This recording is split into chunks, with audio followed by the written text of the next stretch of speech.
बिस्मिल्लाहिर्रहमानिर्रहीम। अस्सलाम वालेकुम dear students, how are you all. आज के लेक्चर में हम लोग टेंसेस में पास्ट टेंस पढ़ेंगे। पिछले लेक्चर में आपको मैंने प्रेजेंट टेंस थोड़ा डिटेल से बता दिया था, तो आपने अगर वो वीडियो ना जाके नहीं देखी तो आपको लाजमी जाके देखें। और आज के इस लेक्चर में हम पढ़ेंगे पास्ट टेंस। तो बिल्कुल ही प्रेजेंट टेंस की तरह पास्ट टेंस की भी 4 डिविजन्स हैं। पास्ट टेंस में हमारे पास, अगर हम इसको उर्दू के साथ थोड़ा सा वो करें तो इसको हम फेल माजी बोलते हैं। ठीक है, यानी जो आपके पास्ट में कोई भी अगर इससे से कोई आप लिखते हो, जो आपने कोई एक्टिविटी परफॉर्म किया, आप उसके बारे में बताते हो, so it comes in past tense. और इसके जो लास्ट में अगर उर्दू के देखा जाए तो था, थी या फिर थे, यानी वो फल तोड़ रहे थे, तो इसमें ये आ गया। फिर इसके बाद अगर हम देखें, वो खाना खा रही थी या वो गाना गा रहा था, तो इस तरह से इस टाइप के सेंटेंसेस होते हैं।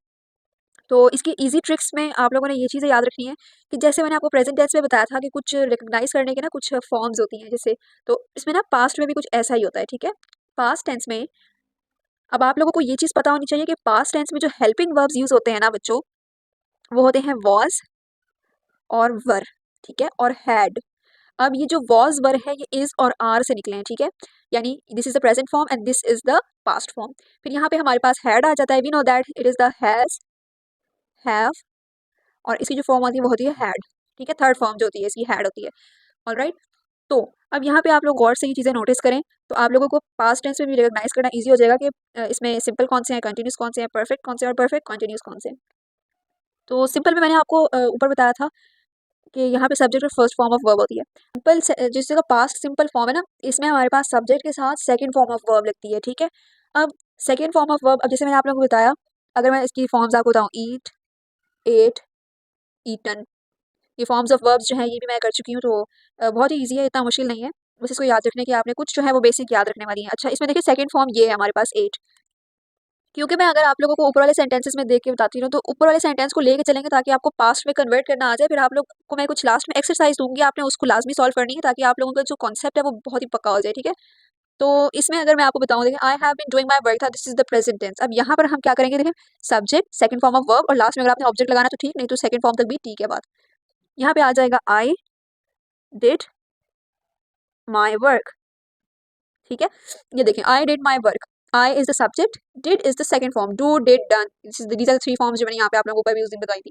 Okay, next comes the continuous. Continuous में मैंने आपको बताया था कि हमेशा, चाहे वो प्रेजेंट में हो, चाहे पास्ट में हो, चाहे फ्यूचर में हो, कंटिन्यूस में हमेशा वर्ब की फर्स्ट फॉर्म के साथ आईएनजी लगता है। अब यहाँ पर वॉज और वर्ड जो हेल्पिंग वर्ब्स हैं ये भी इसके साथ यूज होंगे। ठीक है, यहाँ पे देखिए डिफरेंस आ गया, यहाँ पे हैज, इज, आर, एम थे, और यहाँ पे आके वॉज वर हो जाएगा। देखें, subject plus helping verb. Helping verb कौन कौन से बच्चों, वॉज और वर। ठीक है, फिर यहाँ पे हमारे पास आ जाता है फर्स्ट फॉर्म ऑफ वर्ब के साथ आईएनजी। ठीक है, और फिर जो आगे आपका ऑब्जेक्ट होता है वो आप ऐड कर सकते हैं। इसी सेंटेंस को लेकर चलें तो ये होगा I was doing my work. ठीक है, अब यहाँ पे देखें, this is the subject, helping verb, first form of verb के साथ I N G, and this is the object part. Next comes the perfect. अब परफेक्ट में ऊपर जब हम लोगों ने पढ़ा था तो उसमें हमारे पास हैज या हैव लगा था, क्योंकि ये पास्ट टेंस है, यहाँ पे हेल्पिंग वर्ब्स चेंज हो रहे हैं, तो यहाँ पे हैज हैव है, यहाँ पे आके हैड हो जाएगा। ठीक है, बाकी सेंटेंस वैसा ही रहेगा। देखिए, subject plus had plus third form of verb. ठीक है बच्चों, और फिर ऑब्जेक्ट आपका। तो यहाँ पे इसका इसी सेंटेंस को लेके चलें तो ये होगा I had done my work, I had done my work. Alright, यहाँ पे रिकग्निशन जो है ये हैड है। ठीक है, और यहाँ पे आप लोग गौर से चीज़ें ये देखें कि हैड यहाँ पे आएगा, यहाँ पे हैड बीन आएगा, और वर्ब की फर्स्ट फॉर्म के साथ आईएनजी आएगा।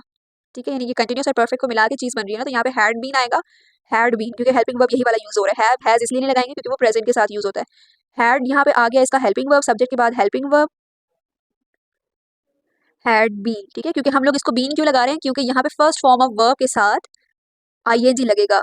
ऑलराइट, यहाँ पे हमें पता है ना कि देखिए परफेक्ट में ये परफेक्ट परफेक्ट है, परफेक्ट में फर्स्ट फॉर्म ऑफ वर्ब नहीं लगता, थर्ड फॉर्म लगता है, लेकिन यहाँ पे कंटिन्यूस आ रहा है इसके साथ, तो यहाँ पे फर्स्ट फॉर्म के साथ आईएनजी लगेगा।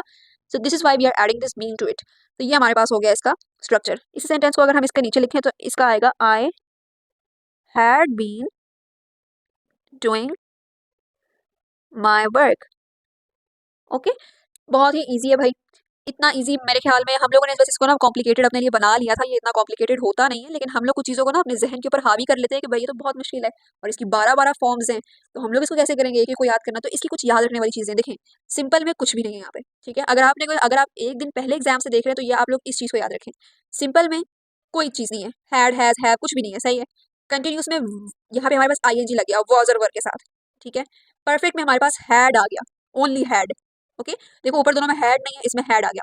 परफेक्ट कंटिन्यूस में हैड बीन आ गया, बस दिस इज द रिकग्निशन। बहुत ही ज़्यादा ईजी है, होपफुली आपको समझ आ गया होगा।